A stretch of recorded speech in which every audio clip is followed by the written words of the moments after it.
Pebble did not fail because nobody cared. That is what makes the story uncomfortable. Most failed gadgets disappear quietly. They launch, nobody buys them, and the market forgets. Pebble was different. People did buy it. People loved it. Developers built for it. Backers funded it before it was even in their hands. Years after the company died, users continued to wear the watches, rebuild services, and keep the ecosystem alive. And yet the business still collapsed. That contradiction is the real story. Pebble helped make the smartwatch feel obvious before Apple made the category mainstream. It proved that a watch could be more than jewelry and less than a phone. It could buzz when a message arrived, show useful information at a glance, control music, run simple apps, and let users change the personality of the device with downloadable watch faces. But proving that a product should exist is not the same as proving that a company can scale around it. Pebble was a smartwatch company built around a clear idea. Your phone was demanding too much attention, and your wrist could reduce the friction. The watch connected to iPhone and Android phones. It displayed calls, messages, notifications, calendar events, and small pieces of information without forcing you to pull out your phone every few minutes. It sold hardware through crowdfunding, direct pre-orders, and later retail channels. Its customers were early adopters, developers, gadget fans, productivity people, and anyone who wanted a simpler relationship with the smartphone. What made Pebble powerful was not that it tried to replace the phone. It almost did the opposite. It accepted that the phone was already the center of digital life, then offered a smaller, quieter layer on top of it. That restraint mattered. At the time, many wearable ideas felt like science fiction looking for a reason to exist. Pebble felt practical. It had an always-on screen. Its battery lasted for days instead of hours. It used physical buttons, which meant you could operate it without treating it like a tiny glass smartphone. It worked across phone ecosystems. It was customizable. It had a developer community that made the watch feel like a platform, not just a product. Its limitations were part of its charm. The product was useful because it was narrow. That narrowness gave Pebble its first empire-building advantage. It understood a specific user better than the giants did. Eric Mijakovsky had been thinking about smartwatches years before the category became obvious. Traditional investors were not fully convinced. Hardware was expensive, risky, and difficult to fund.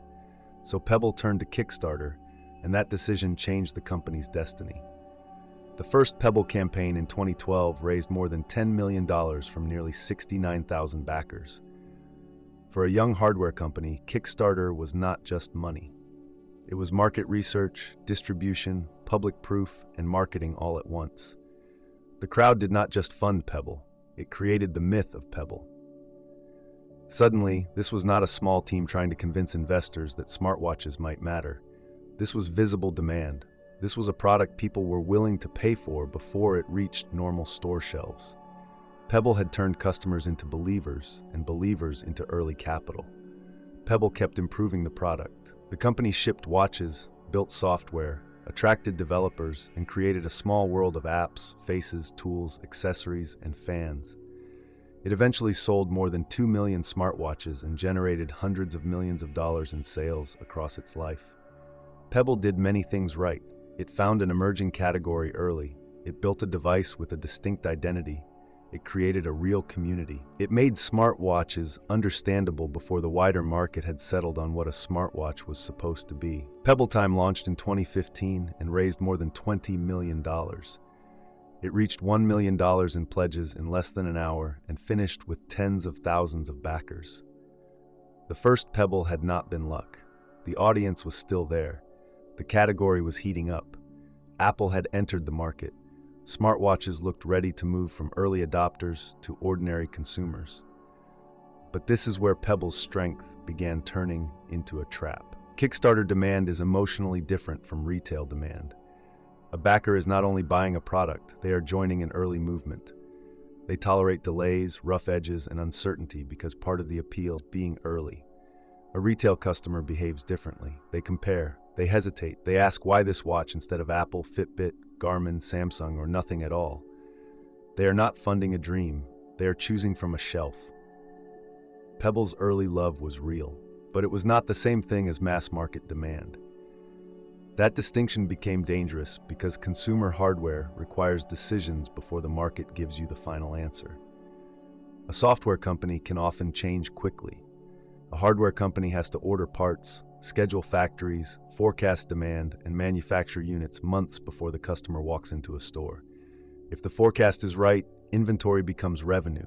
If the forecast is wrong, cash becomes boxes. Pebble's second act depended on the belief that Kickstarter momentum would translate into broad retail sales.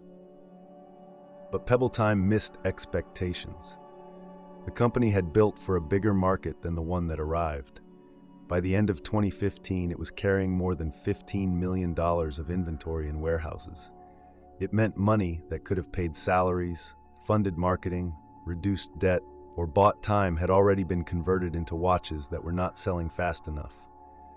At the same time, Pebble had made itself more expensive to keep alive.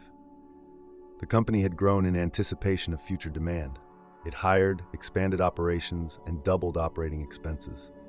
That might have been survivable if revenue had kept rising fast enough. But revenue growth slowed, and gross margin fell. Every watch was leaving less money behind to support the company, while the company itself needed more money to operate. This is the mechanism behind the collapse. Pebble did not simply fail to adapt. It scaled fixed costs and manufacturing commitments before proving that its broader market was repeatable. It took the intensity of a niche and built the cost structure of a much larger consumer electronics business around it. Then positioning made the problem worse. The original Pebble was easy to understand if you were the right customer. It was the clever, practical, hacker-friendly watch for people who wanted notifications, battery life, buttons, and control. But as the company tried to grow, it moved away from that sharp identity. Pebble Time was positioned around productivity and efficiency, and later the company tried to move toward fitness. Those markets were not impossible, but each one required a different reason to care. Productivity sounds useful, but it is not always urgent. Fitness was becoming one of the clearest reasons for ordinary people to wear technology every day, but Pebble was not fundamentally a fitness company. Fitbit owned that mental space. Apple was building a deeper ecosystem. Garmin had credibility with serious activity tracking. Pebble was trying to become broader. At the same moment, the market was becoming more defined. Apple did not kill Pebble by itself. That version is too clean. Apple actually helped validate the category at first. The Apple Watch made smartwatches feel more legitimate. It brought attention, press, and consumer curiosity, but it also changed the battlefield. Once Apple entered, the smartwatch was no longer just a clever gadget. It became part of a platform war. Brand trust mattered more. Design expectations rose. Health features became more important. Ecosystem integration became harder to ignore. Pebble's independence, which had once been a strength, now had to compete against companies that controlled phones, software, retail channels, marketing budgets, and consumer attention. At the same time, the broader smartwatch market did not explode quickly enough to save everyone. For many normal consumers, notifications on the wrist were interesting, but not essential. Fitness and health became a clearer wedge. Pebble's original users still understood the product, but the mass market needed a simpler reason to choose it. So Pebble entered 2016 with several pressures moving against it at once. There was too much inventory. Margins were lower. Operating costs were higher. The company had to cut costs, raise money, keep suppliers confident, support existing users, and build new products while the market was still uncertain. In March 2016, Pebble laid off about a quarter of its staff. It had raised debt and venture financing, but financing cannot fix a business if the next product cycle still depends on a demand forecast nobody fully trusts. By the end, the company was not selling the dream of Pebble anymore. It was trying to preserve what could still be preserved. In December 2016, Fitbit acquired specific Pebble assets, including key software, firmware-related intellectual property, and some personnel. The warehouses, future devices, and unfinished consumer electronics business were not what Fitbit needed most.